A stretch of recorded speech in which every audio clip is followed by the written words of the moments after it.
Racism struck hard when a school bully targeted a black kid, thinking no one would stand up to him. But he wasn't ready for the day the boy's dad, a decorated army soldier, walked into the school in full uniform. The bully's smirk turned to fear as the room fell silent. What happened next? This powerful moment of justice, courage, and a father's love will leave you speechless. Don't miss the ending. It's a story you'll want to share with everyone. The classroom falls silent as the towering figure in military uniform stands before them all. 6'3" of pure authority, medals gleaming across his chest, combat boots planted firmly on the polished floor. This is Sergeant First Class David Jackson, and right now his eyes are locked on one student. Stand up, he commands, his deep voice resonating through the room. Tyler Bennett, Roosevelt High's untouchable star quarterback, sits frozen at his desk. For once, the smirk is gone from his face. His hands tremble slightly as he slowly rises to his feet. Sir, Tyler's voice cracks, barely above a whisper.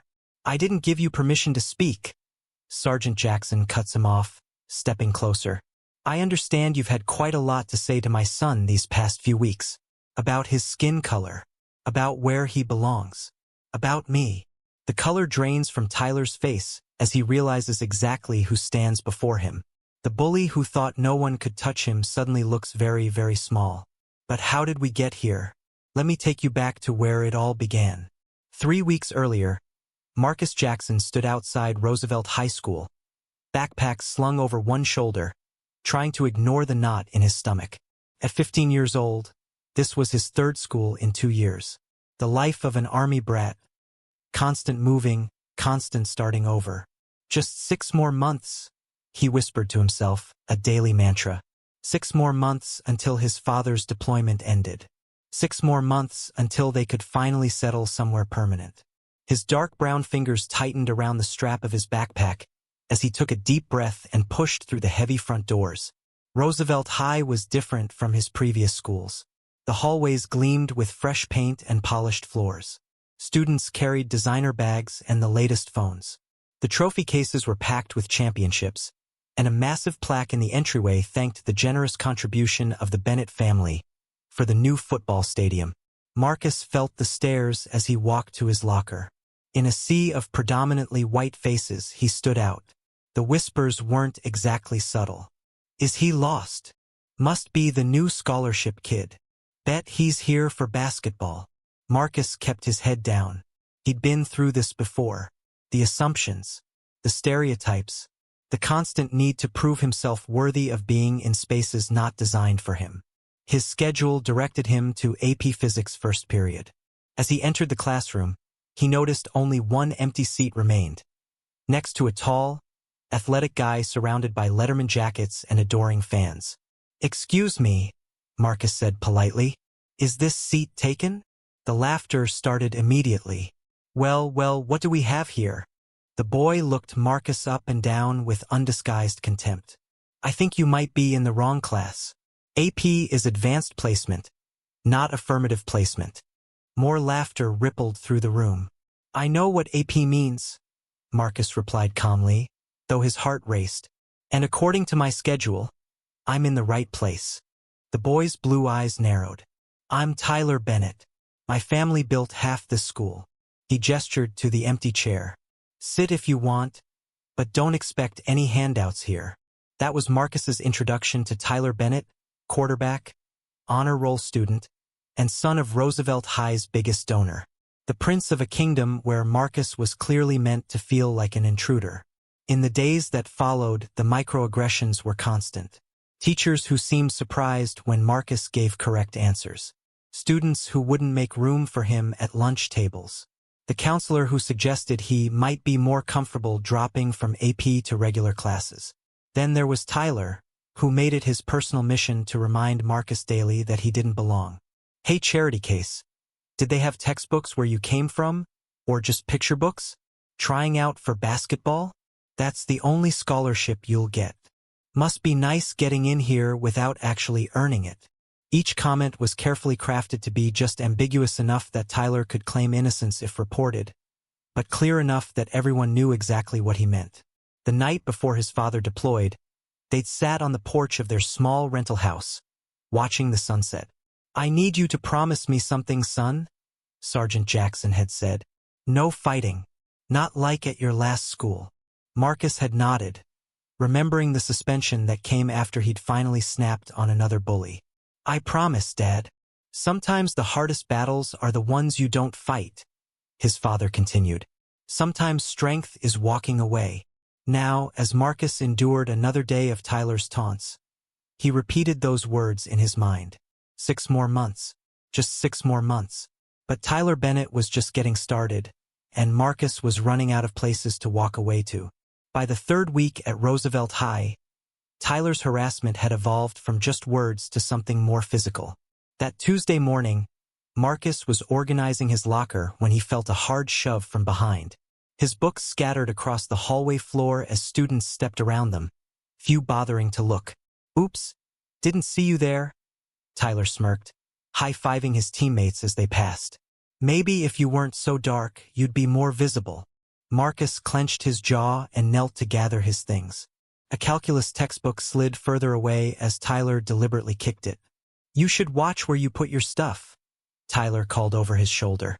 "This isn't some underfunded school where you can leave trash lying around." That afternoon in the cafeteria, things escalated. Marcus was carrying his lunch tray when Tyler stuck out his foot. The collision sent Marcus tumbling forward, his tray launching into the air. The cafeteria erupted in laughter as spaghetti sauce splattered across Marcus's white shirt. "Man, you should really watch your step," Tyler announced loudly, making a show of offering a napkin. "Guess balance isn't your strong suit. Stick to basketball, right?" Marcus stood there, sauce dripping down his shirt, feeling dozens of eyes on him. Some looked away uncomfortably. Others laughed. No one helped. The following day, after Tyler accidentally spilled water on Marcus's physics test, Marcus decided enough was enough. He requested a meeting with Principal Whitman. The principal's office reflected Roosevelt High's affluence. Oak desk, leather chairs, and multiple framed photos of Principal Whitman with Tyler's father at fundraising events. Already, Marcus sensed this wouldn't go as he hoped. "So, what seems to be the problem, Mr. Jackson?" Principal Whitman leaned back in his chair, checking his watch subtly. Marcus explained everything, the comments, the physical incidents, the constant harassment. With each example, the principal's expression grew more dismissive. "Look, Marcus," Principal Whitman said when he'd finished. "Tyler Bennett is a straight-A student and our star quarterback. His family has supported the school for generations. Are you sure you're not just misinterpreting normal teenage behavior?" "Sir, he tripped me in the cafeteria. He shoved me into my locker. He made comments about my race." Principal Whitman sighed. "Boys will be boys, Marcus. High school can be rough for everyone. My advice? Try fitting in more. Join some clubs. Make an effort." Marcus left the office with one clear message. The institution would not protect him. The rumors started the next day. Somehow, word had spread that Marcus had snitched to the principal. But Tyler had twisted the story, telling everyone that Marcus was demanding special treatment because of his race. "Heard the only reason Jackson's even here is because of some diversity quota," Tyler told anyone who would listen. "Now he's crying to Whitman because he can't handle the workload. Wants special exceptions." By Friday, no one would sit with Marcus at lunch. Students who had been friendly now avoided eye contact. His lab partner requested a switch. The isolation was calculated and complete. That night, Marcus sat on his bed staring at his phone, his father's number on the screen. Sergeant Jackson was stationed thousands of miles away in a combat zone. Did he really need to worry about his son's high school problems on top of everything else? Marcus's thumb hovered over the call button. His father had always told him he could call any time, day or night. But what would he even say? That he couldn't handle a school bully? That he needed his dad to fight his battles? "He's risking his life over there," Marcus whispered to himself, putting the phone down. "I can handle this myself." He would soon regret that decision. The following Monday, Marcus was changing after gym class when the locker room suddenly emptied. Too late, he realized why. Tyler and two of his teammates blocked the exit, their expressions making their intentions clear. "Heard you went crying to Whitman," Tyler said, moving closer. "Throwing around accusations about me? About my family?" Marcus backed up until he hit the lockers. "I just told him what happened." "What happened," Tyler mocked, "is that you don't belong here. Your kind doesn't belong here." "My kind," Marcus repeated, anger rising despite his fear. "What's that supposed to mean?" Tyler's smile disappeared. "You know exactly what I mean." The first punch caught Marcus by surprise, driving the air from his lungs. The second split his lip. Blood trickled down his chin as he struggled to stay upright. "Hold him," Tyler instructed his friends, who pinned Marcus's arms. Maybe it was the pain. Maybe it was the injustice. Maybe it was remembering all those who had looked away. Whatever the reason, in that moment Marcus made a decision. He wouldn't just endure this. He would expose it. "Go ahead," Marcus said, tasting blood. "Show everyone who you really are." Confused by this response, Tyler hesitated. Just then, Coach Wilson's voice echoed through the locker room. "What's going on in here?" Tyler immediately stepped back, his demeanor transforming. "Just horsing around, Coach. Right, Jackson?" Coach Wilson looked at Marcus's bloodied lip with concern. "You okay, son?" Before Marcus could answer, Tyler cut in. "He slipped on the wet floor. We were helping him up." Marcus said nothing as Tyler and his friends left. It would be his word against theirs. But from that day forward, something changed in Marcus's approach. That evening, he went through his phone settings and enabled quick access to the camera and voice recorder. He started keeping his phone ready in his pocket, positioned to capture evidence without being obvious. If the school wouldn't believe his word, they would have to believe video proof. If no one would stand up for him, he would gather the ammunition to fight back himself. Marcus didn't know it yet, but these recordings would soon change everything. 3 days after the locker room incident, Marcus sat in history class trying to focus despite his still-healing split lip. The bruise had darkened to a deep purple, drawing concerned glances from some teachers but no questions. No one wanted to challenge the unspoken hierarchy at Roosevelt High. Then came the commotion in the hallway. First just a few whispers, then a growing buzz of excitement and confusion. "Is that a soldier? Full uniform and everything. Maybe it's for that military recruitment thing next month?" Mrs. Hendricks, their history teacher, tried to regain control. "Class, please focus on your..." But even she couldn't resist peering through the classroom door's window, her eyebrows rising in surprise. When the knock came, the room fell silent. Mrs. Hendricks opened the door, revealing Principal Whitman standing stiffly beside a towering figure in Army combat uniform. The military man's presence seemed to fill the doorway. Broad-shouldered, back straight, face stern beneath his beret. The ribbons and medals across his chest told stories of valor most civilians could barely comprehend. "Excuse the interruption," Principal Whitman said, his usual confidence noticeably diminished. "We have a special visitor today." The soldier scanned the room slowly, methodically, until his eyes found Marcus. For just a moment, the hardness in his expression softened. "Dad," Marcus whispered, half rising from his seat. A ripple of shock went through the classroom. Everyone turned to look at Marcus, then back at the imposing military figure.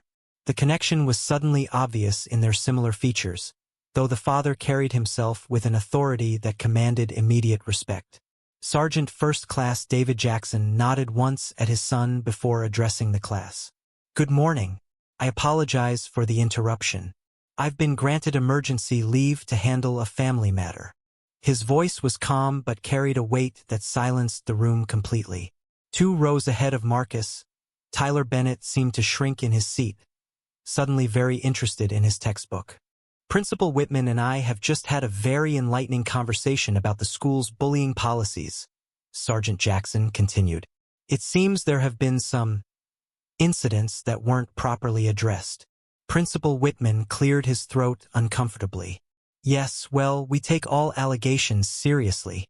Allegations become facts when backed by evidence," Sergeant Jackson interrupted, holding up a phone. Marcus's phone.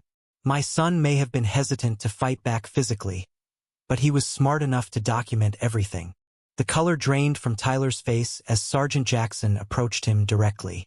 Every step echoed in the silent classroom. Mr. Bennett, is it? The soldier asked, though it was clear he already knew the answer. I understand your father is an influential man in this community. Tyler nodded, unable to meet the soldier's eyes. His hands trembled slightly on his desk. That's something we have in common then, Sergeant Jackson said coolly, because I just got off the phone with your father. Interesting man. Did you know he served in the Marines before becoming a businessman? This revelation sent another shock wave through the room. Tyler's head snapped up in surprise. Whether at the fact itself or that his father had spoken to Sergeant Jackson wasn't clear. He seemed quite concerned about your behavior, Sergeant Jackson continued, especially when I played him the recordings, the racial slurs, the threats, the assault. If anyone had doubted the severity of what had happened, those doubts vanished now. Several students glanced at Marcus with new understanding, noting his split lip in a different context. Stand up, Sergeant Jackson ordered. Tyler hesitated, then slowly rose to his feet, visibly trembling. Your father told me something I think you should hear, Sergeant Jackson said, his voice lowered but still audible in the silent room. During his second tour in Iraq, his unit was ambushed. 3 of his fellow Marines pulled him to safety under heavy fire. All 3 of those men were black. Tyler's eyes widened as the sergeant continued. He said one of those men never made it home to his family. He said he owes his life to those Marines. He said he's ashamed that his son would dishonor their sacrifice with the kind of behavior I showed him today. Tyler's shoulders slumped as the weight of his father's disappointment hit him harder than any punishment the school could impose. My son has been taught to respect others, to show integrity, and to stand up for what's right, Sergeant Jackson said, his voice carrying throughout the now silent room. Values I learned in the Army. Values that transcend race, background, or social status. He moved closer to Tyler, who instinctively backed away. I'm not here to threaten you, son. I'm here to tell you that your actions have consequences. Your father agreed that you could benefit from some of the discipline the military instills. Tyler's eyes widened in panic. What does that mean? It means, Sergeant Jackson replied, that instead of football camp this summer, you'll be attending a military youth program. Your father's idea, not mine. Principal Whitman, who had been watching this exchange nervously, now stepped forward. Additionally, there will be a disciplinary hearing tomorrow. The evidence Sergeant Jackson has provided cannot be ignored. Tyler, you're suspended effective immediately, pending that hearing. The power shift was seismic. In an instant, the untouchable bully had become the outcast.